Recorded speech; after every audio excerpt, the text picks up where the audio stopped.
The third one is draw a network diagram showing the sequence and interdependencies of all activities. And the last one is to identify the longest path of a task through the network diagram. So, kung makikita nyo, sa first one is list all the tasks required to complete the project and determine their dependencies and sequence. So, ito po siya. Ito po yung task na sinasabi. So, assign optimistic, most likely, and pessimistic time estimates for each activity. So, ito po yung optimistic, most likely, and pessimistic. Ito po yung duration. And draw a network diagram.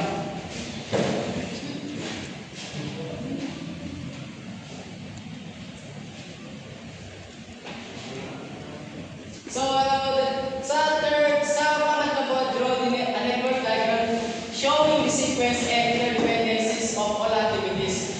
So, as you can see, we have a diagram here. So, this alphabet is represent to each activity. So, for this diagram, we have alphabet here. So, as you can see, may mga arrow po yan. So, yung A po ay, let's say, example of planning. If you have a project, you need to plan first. So, for planning, let's say example, sa planning is, you consume 3 days. So, you consume 3 days for planning. So, 3. And if you complete A, you can proceed to B, which is yung B po. Yung B ay committee yan. Committee, which means pagkatapos mo plan, if you have a partnership in a business or project, you need to go to meeting. So, committee. For committee, let's say example, 2 days.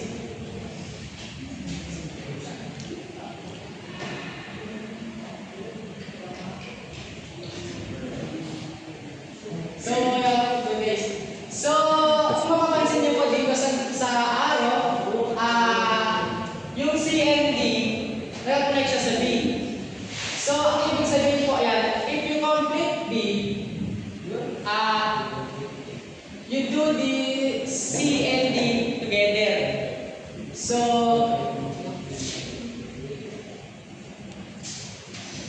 sa C, as an example,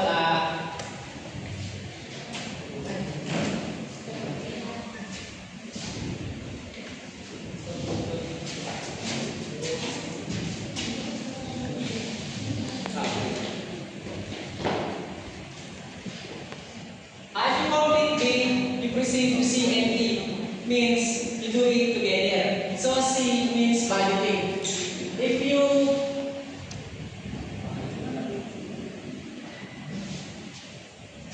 sa C, you need to budget planning. Pagkatapos mo sa committee or meeting with your partnership in your business, you proceed to C, which is budget planning. So in budget planning, you consume 3 days.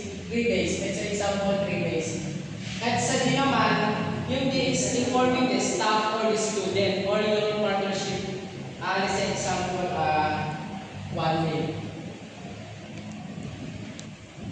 So if you complete C, you proceed to E, which is booking or dito. Example kasi natin guys, let's say example, birthday celebration. So kailangan magre-rent ka ng place or magbubog ka ng place. So sa letter E, yung natawag natin booking. So you consume in 2 days. Sa C din pala, kapag natapos mo yung C, you can do it together with the E and F. Yes, this is E and F. So, sabihin mo na pala. So, sabihin mo, click B, you proceed to D, which is informing the staff pala. So you inform the staff in 1 day. So, So, if you complete C, you proceed to E and F together. So, yung E, ito na yung sa book. Informing this tab. Sa C, if you complete C, you proceed to F, which is, ito na yung conduct. Yung conduct, activity. So, sa conducting, let's say example, relays, conduct the activity. So, yung G, ito na yung parang conduct yung activity mo. Hindi kasi, may complication kasi dito.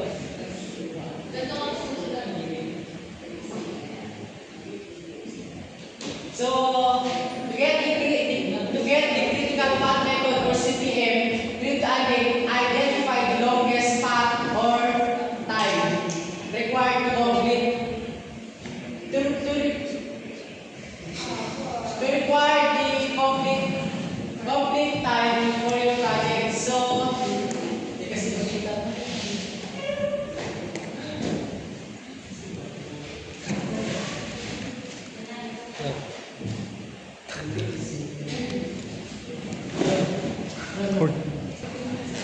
So, to get the critical path, the critical path method, ang goal lang natin dito is to identify the longest path time to required to complete the project. So, ibig sabihin, kukunin natin yung longest time para sa isang to complete the project. So, makikita nyo dito, ganito lang naman yan guys. So, A plus B plus C plus E plus D. So, dito, yung A natin is 3 days plus A, B, 2 plus 3 plus 2 plus 1. So, 1 pa dito sa B. So, plus 3, 5, 8, 9, 10, 11. So, for the activity A, the longest path or time is 11. So, let's proceed to the second. So, A, 3 plus 2 plus 3 plus 10, 3 plus 1. So, 5, 8, 9, 10, 11, 12. So, for the second activity, the longest path is 12. So, let's proceed with the last one.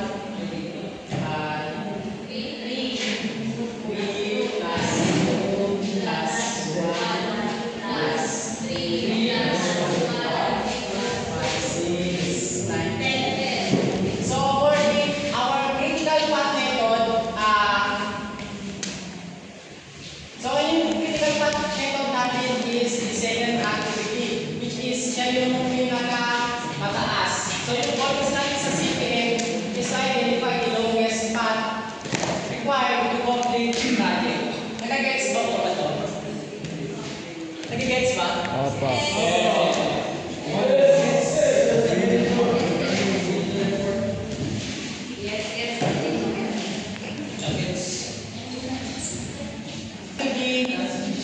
Jump charts. So jump charts, although developed earlier, these visual bar charts are a core tool used for project scheduling.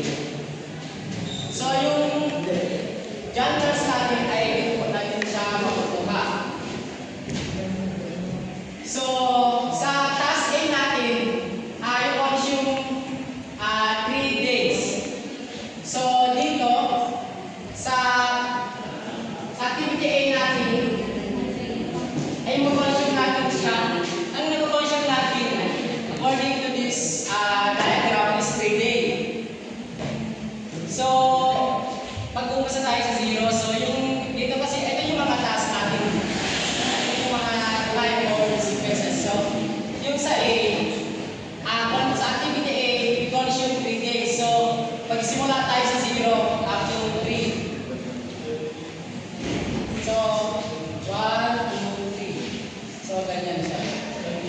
bar charts. So, sa B naman, as you can see, may mga predecessors. Ito kasi yung mga predecessors, yung mga nakakabit sa taas. Ito yun, oh. Nakikita niyo ba yung difference? Yes, sir. I-drawing niya na lang ako yung table ulit para hindi na kayo pabalik-balik. Ipa-draw ko na lang sa kasama. So, kaya hindi kayo pabalik.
Okay, so continue. So sa B, dito kasi sa predecessors, parang yung task nakakabili dito sa predecessors. So for task B, it depends to the A kung saan siya or kung saan siya nag-end. So sa B, function 2 days. So kung saan nag-end si A, doon tayo magsisimula. Kung saan siya, doon tayo magsisimula gagawa ng bar charts kung saan siya nag-end. So for the task B, we consume 2 days. So sa B, doon tayo magsisimula, which is dito siya nag-end yung sa A. So 1, 2.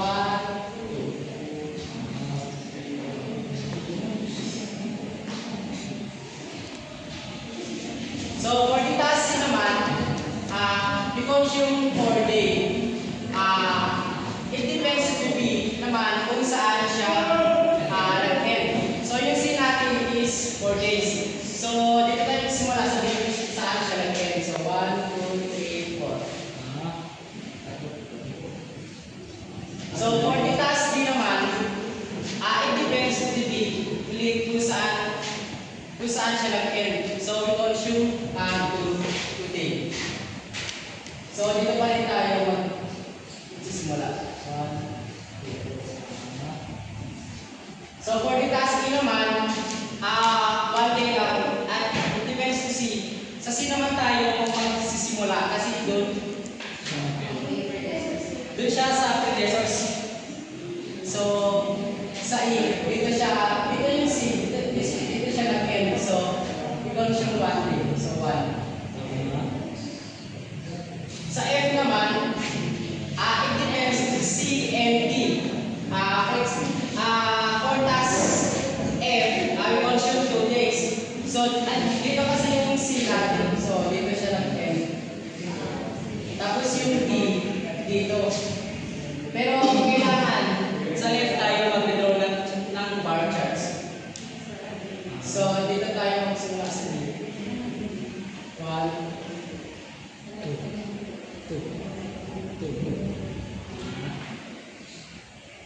so, for the last task, which is E, it depends to E and F. So, dito tayo dito yung last ni F, E,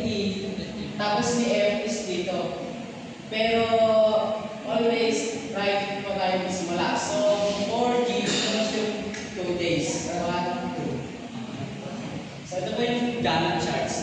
So kung kikita nyo ito, yung predecessors of each task, dito po ay nakuha sa diagram. Kung makikita nyo, yung A, syempre siya yung una. So yung B, naka-connect siya kay A. So si C, naka-connect siya kay B. So si D, naka-connect siya kay B. And yung E, naka-connect kay E. C. And si F, naka-connect kay C and D. Ito, naka-connect si F kay C and D. And yung G, naka-connect kay E and F. Okay, gets ba? So, ito ba yung Gantt charts natin? So, let's now proceed to the key concept of verb. The key concept of verb. 3-point time estimates for each activity. Verb requires 3 time estimates are used. So, the first one is optimistic, second one pessimistic, and the last one is most likely time. So, sa optimistic, ito yung minimum possible time na required to accomplish a task. So, let's say example, yung minimum time natin sa optimistic is 30 minutes. So, for the optimistic, let's say example, 30 minutes. And sa pessimistic naman, the maximum possible time required for the activity. So, let's say example, 1 hour, so 60 minutes. 60 minutes. And for the most likely, the best estimate of the time required is everything proceeds as normal. So, ito yung normal time namin na ito natin sa isang project. So, let's say example, normal time is 1 hour and 30 minutes. So, 66. 1 hour and 30 minutes is 90 minutes. So, 90 minutes. So, to get the expected time, use this formula. TE is expected time. Is equals to optimistic plus for most likely time plus pessimistic times divided by 6. So, TE is equals to optimistic plus for most likely plus P divided by 6. So, PE is equals to, yung optimistic natin is 30 minutes plus 4, yung most likely time natin is 90. Yung 4 pala is given siya, so you need to multiply to the most likely time. So, times 90 plus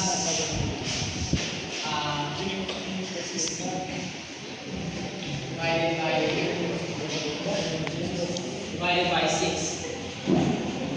So, equals 30 plus 4 times 60. So, 4 times 60, we compute 360. 240 360. times 360. 4 times 90. 360. So, 360 plus 60. So, yung most likely time po natin, multiply natin siya sa 4. So, nagiging 360. So, divided by 6. So, 30 plus 360. 30 plus 360 plus 450. 40 Yes. divided by 6. 7. 7. 30 plus 360 plus 76. 50 divided by 6. 76. So, our expected time is 75 minutes. Even yung Even po yung 4. constant. So, yung most likely time natin multiply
importante informasyon para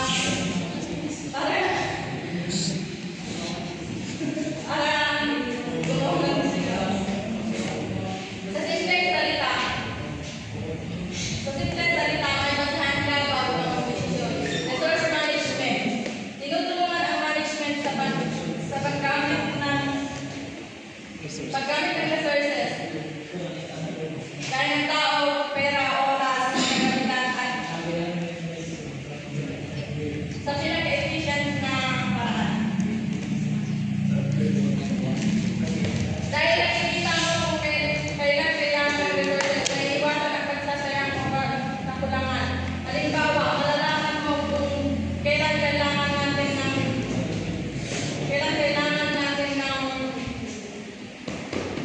extra manpower para sa isang task. Risk management. Nagbibigay ng maagang babala o early warning signals para sa mga possible risks. Ibig sabihin, bago pa mangyari ang problema na pagkakalan na ito, parang may alert system. Kaya nagsasabi kung anong parte ang target may stance na Two common symbols are states in governments. Showing the direction and flow of the process. Yung example na natin. Tapos yung developments naman ito. Yun lang. Process of training, controlling, and optimizing. So, scheduling is all about organizing and managing the time and resources of the work done smoothly and efficiently. Ang scheduling is nakakatulong sa isang organization para masigurado at matapos ang deadline sa isang gawain. Also, para alam ng mga tao or employees kung ano ang gagawin nila and para magamit ng maayos yung mga resources na i-machine and materials. So, core concepts, resource and allocation, distributing resources, right? Equipment, staff, materials. So, sa resources allocation, pag sinabi ng resources allocation, it means dito na natin na-assign ng mga workers, machine, tools, and materials sa iba't ibang task. With the help of the resources, mas napapadali yung trabaho and if ever na magkaroon ng problema is minimal na lang siya. Example sa factory. Siyempre sa factory,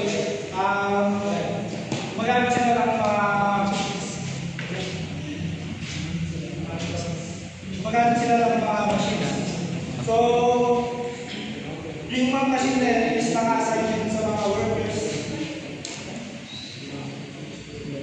So, yung mga machine na yun is naka-assign kung paano sila gagawin. Like for materials and for packing. So, para siyang process na mangyayari at the same time para makapag-save ng time.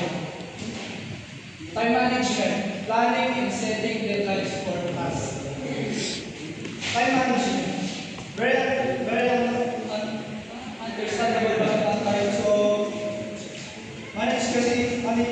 management kasi kahit tayo na dito every day, it's about planning kung kailan mag-start or matapos yung task. Example na lang dito is sa loob, kunwari si Pang mag-set ng lesson plans, project and activities para matapos naman yung buong semester ng Optimization. Finding the best possible schedule to meet specific objectives. sa optimization is finding the best possible schedule and kailangan dito is work smarter and harder but para makasave ng time, reduce cost and para ma-achieve yung goal mo efficiently. Types of scheduling problems. Job scheduling Is a set of the job requires different operation on different machines in a specific order. So sa job scheduling, ginagamit ko kapag different jobs need to different steps or machines. So bawat gawain nito, iba yung process. So yung pagkakasalan ng trabaho is nagbabago.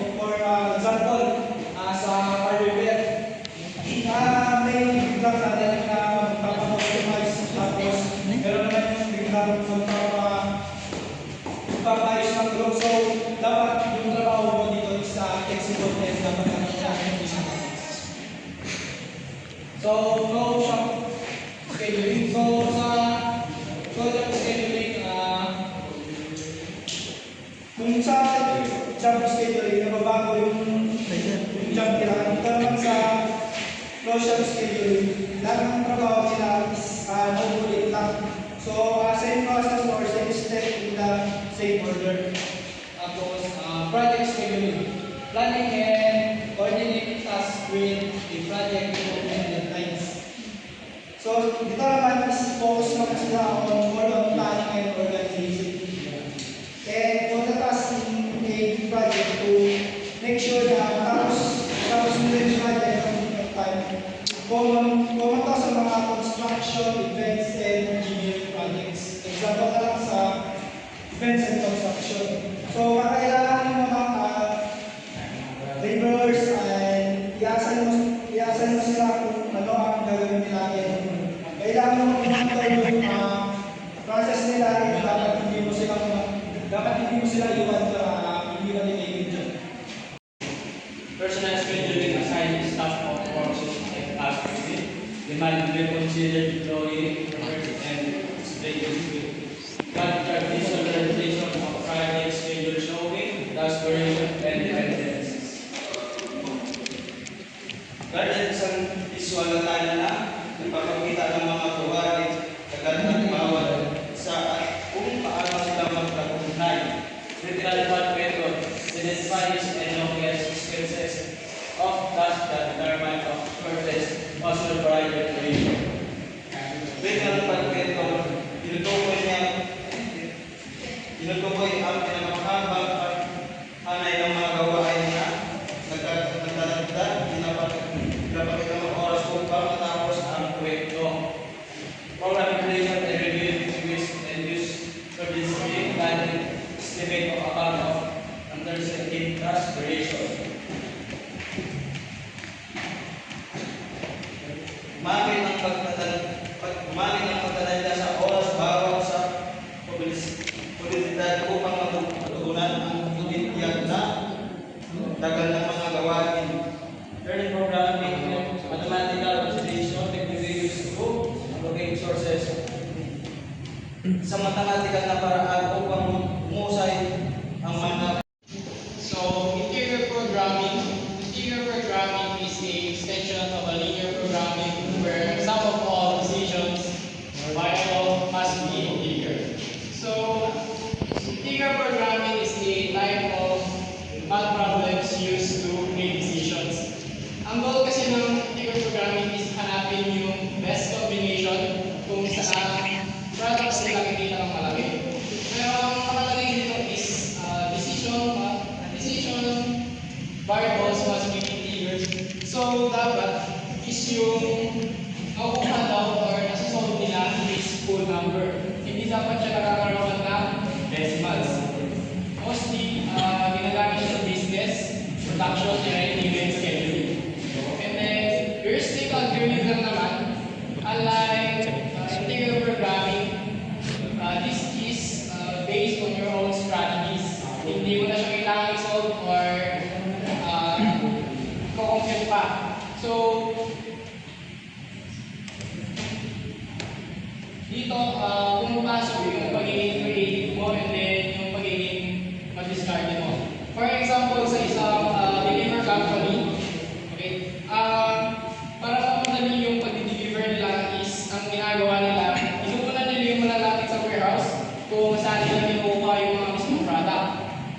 And then, ang strategy din na ginagawa nila para mapadali ang pag-deliver nila is kada barrio or barangay is per purok sila pumupunta para mapadali yung pag-deliver nila at the same time is nakakatipid din sila sa gasolina. And then simulation guys, alam naman natin to is a virtual reality. Hindi siya common dito kasi ginagamit ko is mahal kasi ginagamit natin big companies. And then we have here 5 objectives scheduling. And the first one is the minimize expand. The goal of this is to finish all the tasks in a short total of time. kapag mabilis matapos is mas ah, is mas maaga din na i-deliver sa customers.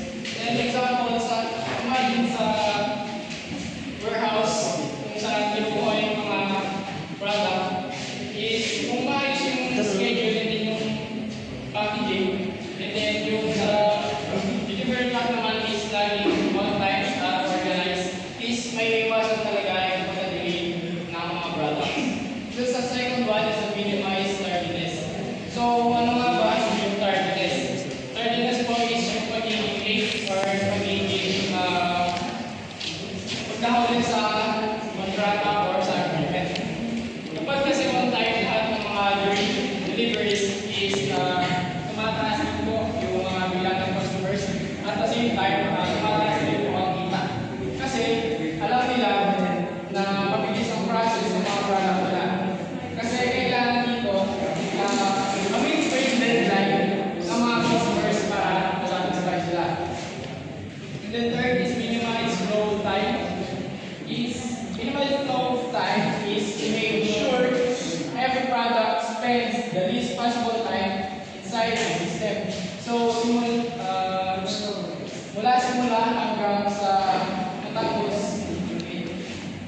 For example, sa factory, kung mabilis yung pag-ipak ng mga materials mula sa production site hanggang sa packaging, is mas nagiging mabilis yung output.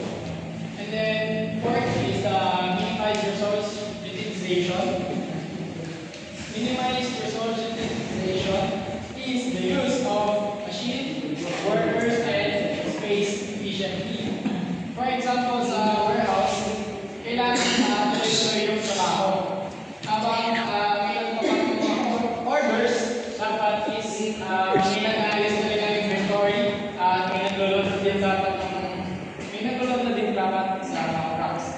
Dahil kung hindi maganda ang pag-arrange ng mga workers at ang scheduling is maaaring kong mag-result ng pagdadali sa operations at pagod sa mga trabahador.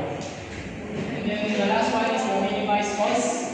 Minimize cost is to save money while keeping operation running.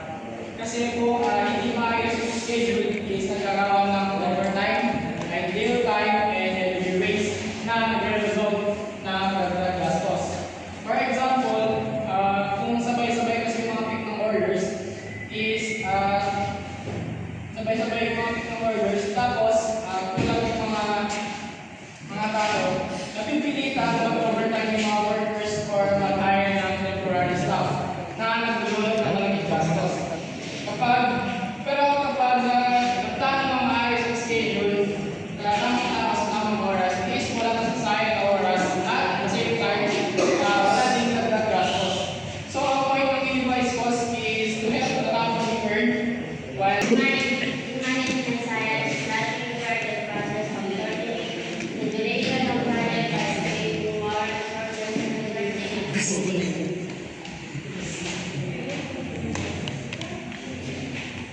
Dito guys, halimbawa lang ay para maabot sa deadline ng pagkuha ng competitive advantage, pwede mag-trash ang project. Method of trash. Increasing resources and adding more staff or equipment, critical tasks can reduce the time needed for competitive. Halimbawa, kung dati ay 2 empleyado lang ang gumagawa ng isang task, pwede mong dagdagan pa ng 2 para mas bilis itong matapos. Pero tandaan, may kapalit ito mas mataas na gastos dahil mas maraming resources ang gagawin. Fast tracking. Improving efficiencies by creating task duties. Other requires using the time and eliminating non-critical activities can shorten project time. Halimbawa, kung dati ginagawa ang task B pagkatapos ang task A, pwede simulan na ang task B kahit hindi matapos ang task A. Basta kaya ito lang sabay na hindi nakakapektuhan ng kalidad.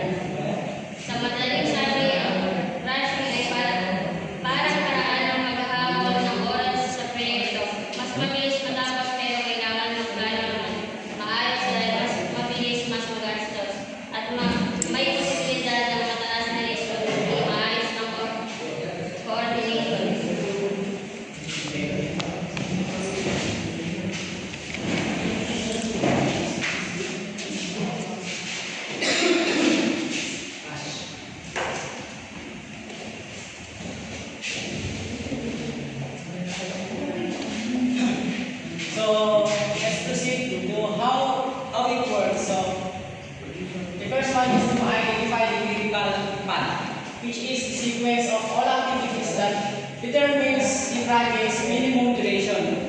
So, the second one is determine crashable activities. Task on the critical path that can be shortened. So, meaning,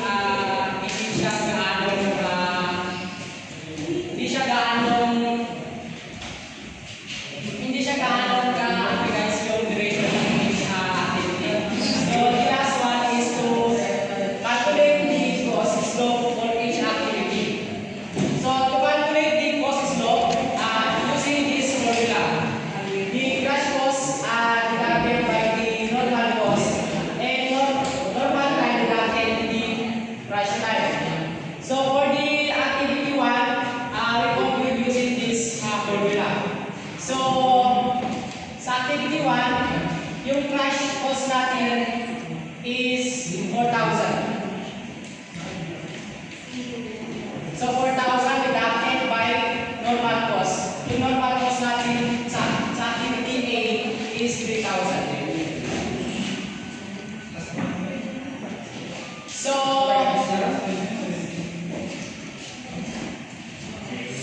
sa normal time naman natin, sa activity A is 6 and the crash time is 4. So, all you have to do is to deduct ito sa ito. So, 4,000 less 3,000 is 1,000. So, divided by 6 minus 4 is 2. So, 1,000 divided by 2 is equals to 500. So, ito yung 500. This is our cost slope. So, naiintindihan ba?